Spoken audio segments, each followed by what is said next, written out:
Hello, and welcome back to In Case of Emergency. We are here with our teacher, who I forget his name, who I assume is Remus. Probably should have thought of that way earlier, but I don't know. I don't like making guesses on this channel, do I? I usually don't do that. But here I'm just like, your body stays in this world. So like, I assume that's what the writer wants me to, think? Yeah. You clear your throat as memories of being a functioning member of society comes back to you. The first feeling to return is the hot flush of shame. Yes, I was just, hoping to run into you! Actually, I was hoping to get a chance to talk to you. In the silence, you swear you hear a drop of your blood fall to the ground. Abbott looks down the hallway, where you've left a trail of leaves and dirt along the carpet. The security alarm blaring in the distance. Of course it is. Still, we did not resolve that. I see. You and Abbott seem to realize at the same time that you're wearing only a t-shirt and boxers. My self-preservation instinct is telling me that this is a lawsuit in the making, but my duty as an educator compels me to ensure you are all right before I let you go. Would you care to step into my office? I can call off security for you inside. There's no alarm in there. I cut all the wires while severing my connection to the World Wide Web. I believe I have a first aid kit as well, for emergencies. In case of emergency, presumably. I hope you are up to date on our tetanus vaccinations, for I have nothing to help you in that regard. The professor gestures vaguely and shuffles into his office without waiting for a response. Abbott is searching through piles of loose-leaf papers and folders while you enter. He ducks under his desk and burrows through items, throwing out books behind him like clods of earth. He produces a small first aid kit and undoes its metal clasp, sliding it across the desk towards you. Mind anything that looks like cough syrup. Given how old this thing is, it may as well be heroin. You silently rummage through the tin with one hand, picking through the items with two fingers. Everything is coated in a thin layer of dust, the dust so old it's caked on as grime. Okay. If you didn't have tetanus already, you would probably get it by touching anything in this box. So, how goes your final project? Are you prepared for your presentation this Friday? Final project? Oh, right. You've forgotten all about the dick. Shit. You instinctively check your pockets, like it might be sitting like a concealed dagger strapped to your calf. It's not. I lost the dick. I lost it. I'm really sorry. I lost it in the very first week, and I thought I could get it back, but sorry. You don't have to apologize to me. This is your education, after all. You fiddle with your thumbs, feeling guilty. I'm not upset with you, Chiron. I believe you'll figure it out, and if not, well... Abbott shrugs cryptically. Perhaps you'll find something outside the classroom that can help you.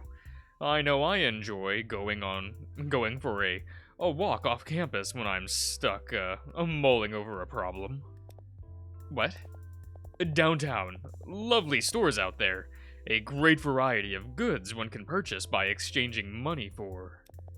Speaking of which, I hear that congratulations are in order. You've secured a job, haven't you? Oh, the assistant internship. It's possible that the version of you that stayed behind submitted an application and got the job. You've been so busy that it had completely slipped your mind. No, a proper full-time job. Perhaps in marketing. He taps his chin in thought. Did you know, Chiron? I've been on this campus for 25 years. I did both my undergraduate and graduate work at a Corneth. After my PhD, it was between work here and a postdoc in Berlin. But who in the right mind would turn down a tenure track position when it was offered to them? Yes, it was easier back then, but work has always been the same. I'm sure the work-life balance is no better for undergraduates like yourself. Remember to set boundaries, Kyron. Yes, it's why I don't take calls from home while at work. Oh god, that's fine. Or vice versa. You wonder if that's why he's still in his office in the middle of the night. Maybe it's preferable to whatever's at home. You can still hear the alarm blaring out in the hallway. Sorry, did you say you were gonna call off security for me? Oh, yes. He slides open a drawer in his desk, and begins removing items.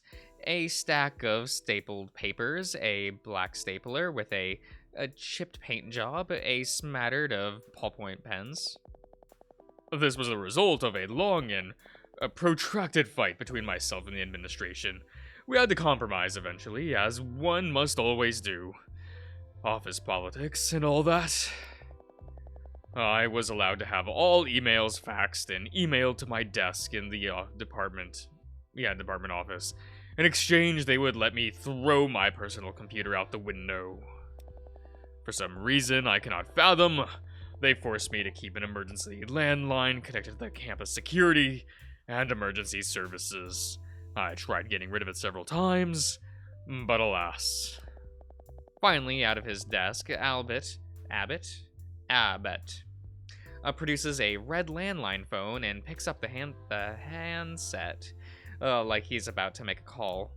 You know, the philosopher Leo Tzu had a metaphor involving rivers and rocks. No matter how immovable a rock, the river would always wear it down, grinding it down into sand, and then dust. Water is soft, but can be stronger than rock. Don't be a rock, Kyron. The river, that is, the oppressive force of workplace bureaucracy, will always win. Okay. Don't be a rock. Got it. Abbott looks you dead in the eye, with more intensity than you've ever seen, like he's trying to impart some secret message by beaming it directly into your brain. Finally, he leans back and turns his attention to his phone's dial pad. Forgive me. You needed me to call off the alarm. Hello, yes. This is Readout Hall B101. I'm calling about an alarm that went off. As Abbott spoke on the phone, you spy a photo peeking out of the stack of papers on his desk. You look closer and clock it as a faded Polaroid. In the foreground is a birthday cake with 6 candles. Behind the cake is a man and woman hovering over their son, wrapped in a bedsheet fashioned to resemble a toga. You recognize the boy in the picture. It's Remus. It's the Abbott. No, it's...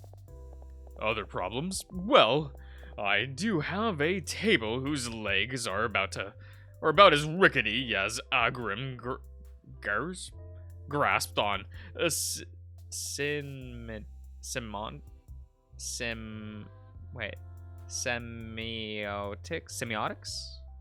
But other than that, no, thank you. Have a good night. Abbott hangs up the phone, and the alarms in the hallway shortly shut off. It is done. We are finally freed from that incessant droning. Yes! After spending several weeks in Peregrine, you recognize something familiar in Abbott. Hidden under years of neglect, self-care, and chromatic departmental underfunding. Okay. Is that your family in that picture? Abbott adjusts his glasses as he plucks the Polaroid from the stack. Yes. My 6th birthday. I believe my parents dressed me as Socrates. The Foucault costume became much less entertaining once I grew a full head of hair. You don't have any siblings, did you? Several unremarkable cousins, and an estranged aunt, but no siblings to speak of. Why do you ask? Just a thought. I could have sworn I knew someone that could have been your brother. Abbott frowns. I'm quite sure of my own upbringing, though I'm sure my parents have been delighted to have a second son.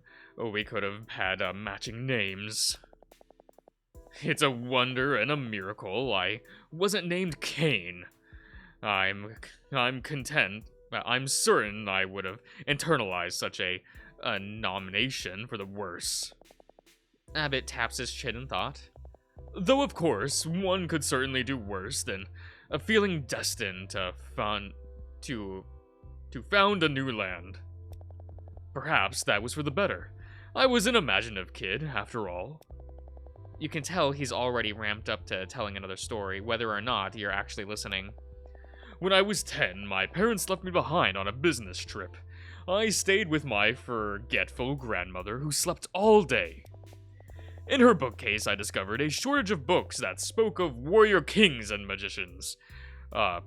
Prophecies and swords. They delighted me to no end. The most powerful realization I had was that these were just manipulations of the written word like any other. If I wanted, I realized, I could create my own world out of the very same stuff. So I did. I scrawled out the details of my very own fantasy world across the walls of my grandmother's dining room. It was a beautiful map, lovingly rendered with the sporadic attention to detail only a 10-year-old could muster. I don't remember much of it now. There was such a rich tapestry of lore and story, too.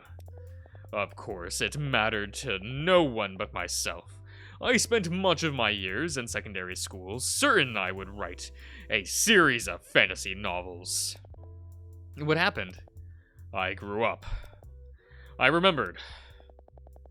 Abbott smiles for what feels like the first time since you've met him. What silly things I thought of as a child. There was a forest with bleeding trees that smelled of iron. And there was a lost mining civilization, which names I cannot remember. I only remember drawing them out on the wall. How much a bit of crayon can transform the canvas. White plaster transformed into cliffs and rivers, worlds and people. I believe there was a king as well. The king was I, of course, who ruled the entire world. What a fantasy. Abbott is far away now, clearly transported to another universe. With a sinking feeling in your stomach, you're starting to think that he's exactly where you wish you were. What was this other world called? Abbott cocks his head, like he's being pulled out of his memory. The world? I don't, His eyes light up as he remembers. Ah, of course, I remember now. I called the world Peregrine.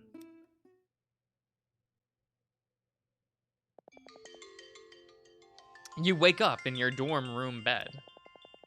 A part of you had hoped that this had all been a mistake, that the past day had been an elaborate dream, and you woke up back in the real world. You'd wake up under the covers in the tavern in Peregrine, and then continued on the journey you'd been planning for weeks. But instead, you're still here, in this dorm that's yours, but not yours, wearing the clothes of a more responsible version of yourself. The chirping of your alarm feels increasingly like it's mocking you. Somehow you've become the person left behind, only it's worse for you because you're burdened with the knowledge that there's a better world out there. You slide off of your bed, letting yourself collapse to the floor like a rag doll. Everything sucks. You drag yourself across the room with your elbows, protesting the unfairness of the world by refusing to stand on 2 feet. You shuck on a proper shuck on. What does this mean? I assume this means just putting it on, but I've never heard like shuck on a shirt. I feel like the only time I've heard shuck is like shucking oysters and things of that nature. And shorts without getting up until you have to pull yourself up and by by holding onto your doorknob and sliding your body upright like a slug along the door. Life 1, Chiron 0. Unfortunate for you. You walk aimlessly outside without any direction. Maybe you'll join a traveling circus troupe, or maybe you'll be stuck in cubicle, cubicle. What am I on? A cubicle working for the man. Maybe you'll work maybe you'll find a sugar daddy with a kink for unemployed young adults in an arrested state of development. I mean, you still met Wes, and like sure he won't know about like some things, but you did go back and forth between the world for a bit, right? You can like try. Just thinking out loud. Eventually, the sharp uptick in cars actually stopped at stop signs, informing you that you're no longer on the Corinth campus without looking. You've somehow made it to the city. Didn't Professor Abbott tell you to get off campus? Maybe he was just telling you to go outside, touch grass.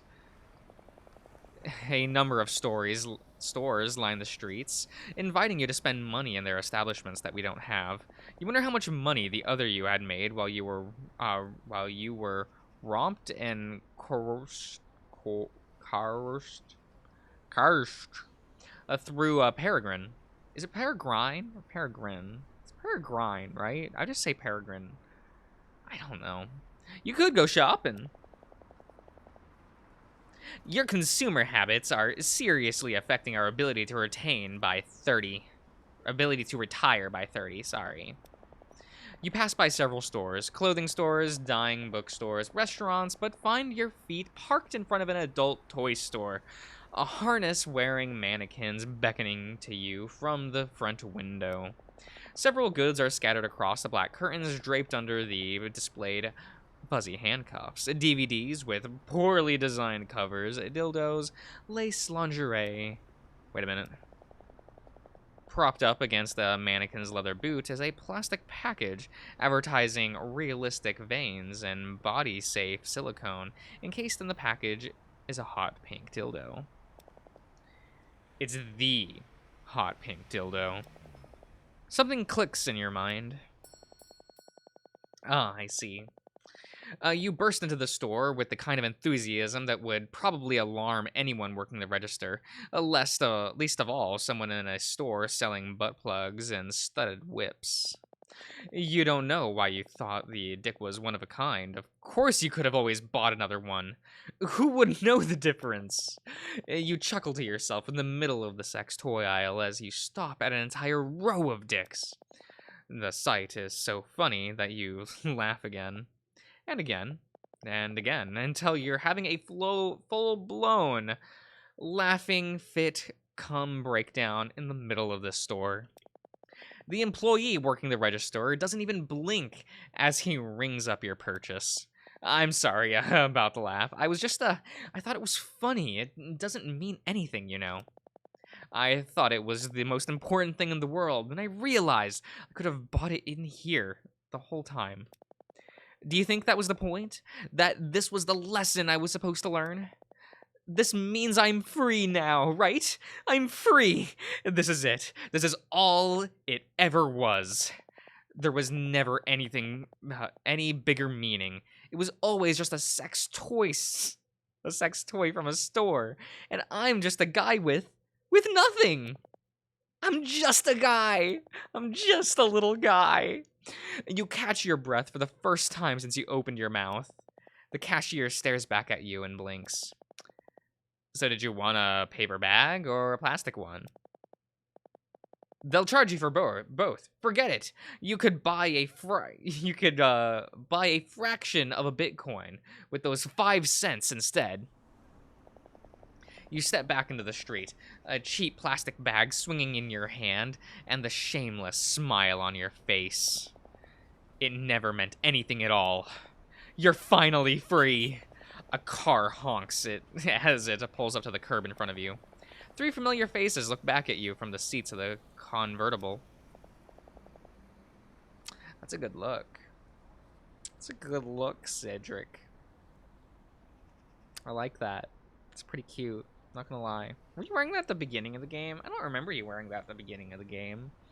And I'm a sucker for tank tops and men showing off their arms. You know, it's a thing. It's a thing for me. Don't worry about it. Don't worry about it. Hey, are we parked on the red line? Oh, that is a good look. Look at this man right here. Look how good he looks.